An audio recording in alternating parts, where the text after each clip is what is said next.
Do you really want to know what is the biggest cash cow, meaning the biggest thing that is eating up your pockets that you may not even necessarily know unconsciously?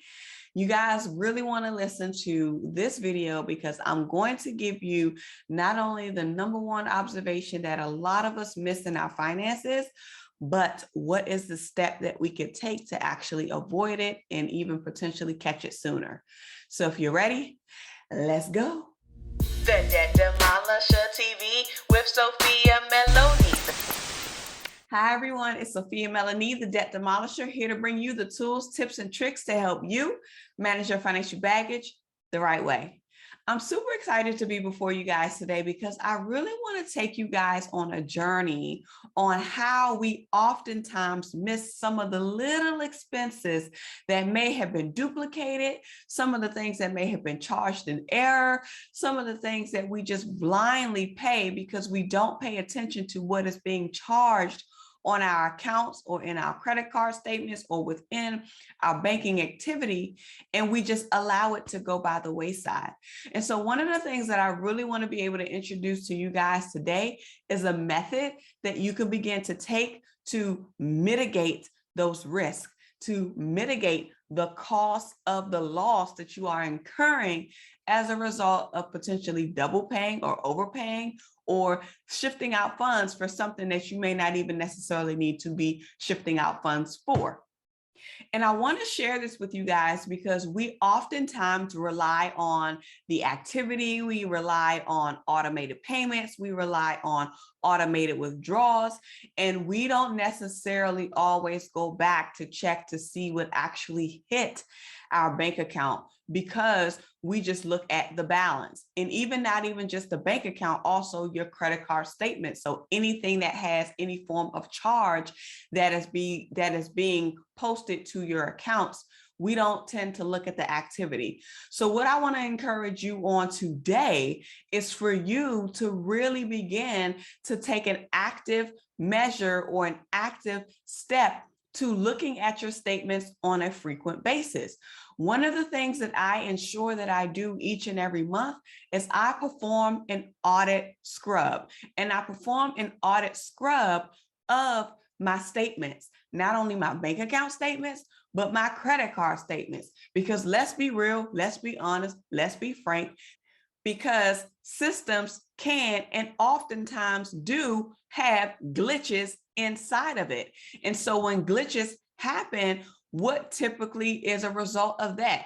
Incorrect charges, fees on interest, or maybe fees that you're incurring that you didn't necessarily need to pay fees or interest on. Also, duplicate charges. There are so many things that can happen if we aren't taking the time to look at what is being charged on our account. So even when I'm teaching programs and when I'm going through the process of coaching people through the process of really getting their numbers together, I always ask them to perform a bank statement audit. And you're going to do this not only from a bank statement standpoint, but also from a credit card standpoint. So you want to be able to really look at each and every charge that is showing up on your credit card statements, as well as your bank statements. And when you're looking through those things, you want to look for any anomalies. Did I really charge this? Is this a duplicate? Is this the right amount? Is something pending that's still pending and shouldn't be pending? We really want to be able to begin to look at these things more closely so that we can contact the bank to let them know if there is an error. I can't tell you how many times that I have noticed errors inside of my statements, the times in which I was on like a 0% interest for some of the credit card offers that I had, but the system inadvertently charged interest during that period. And if I was not monitoring my credit card statements, if I was not monitoring my activity, I would have never caught it. And not only would I have never caught it, the interest probably would have been continuing to accrue until maybe it got caught on the bank side, or maybe after me catching it 4 or 5 or 6 months down the line. So if you are taking a proactive approach, and if you are taking it and making it an active practice for you to review your statements on a frequent basis and review it in detail and like really looking at how you can match the charge to your physical receipts, That is the best way to verify. That is the only way to perform an audit, because me being an accountant and me having an audit background, that is really what audit is for you to be able to verify, for you to be able to test, for you to be able to validate. And how can you test and how can you validate if you don't have your receipts, if you don't have anything to bounce it up against?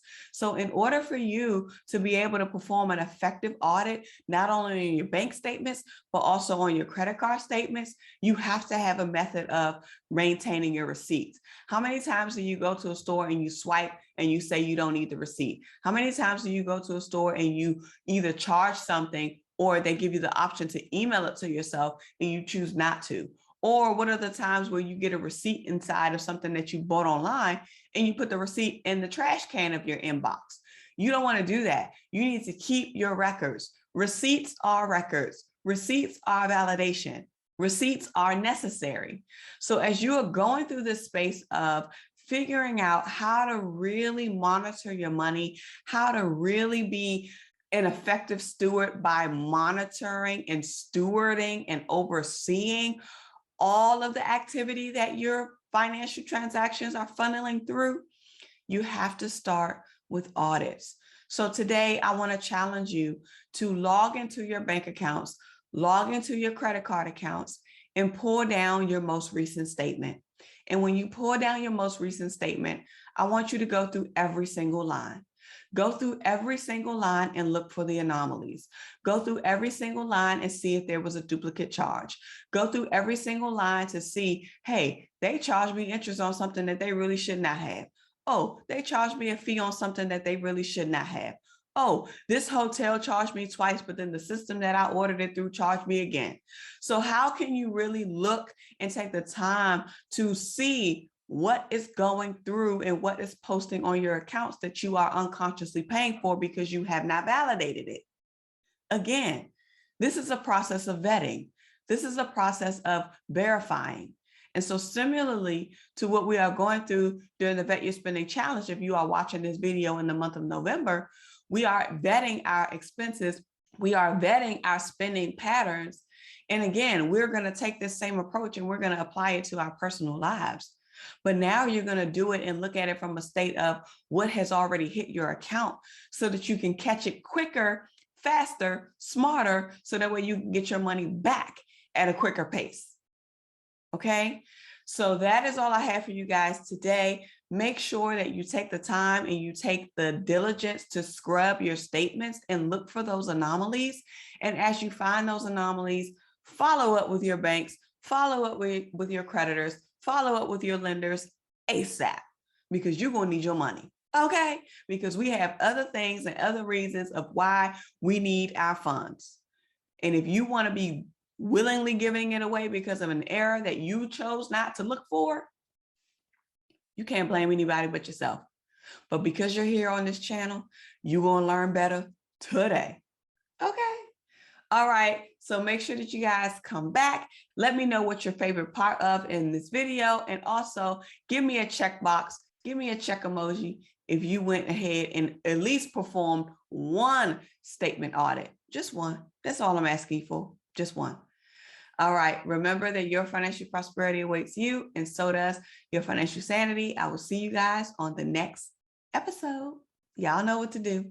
Get to work. Bye. The Debt Demolisher TV with Sophia Melone. The Debt Demolisher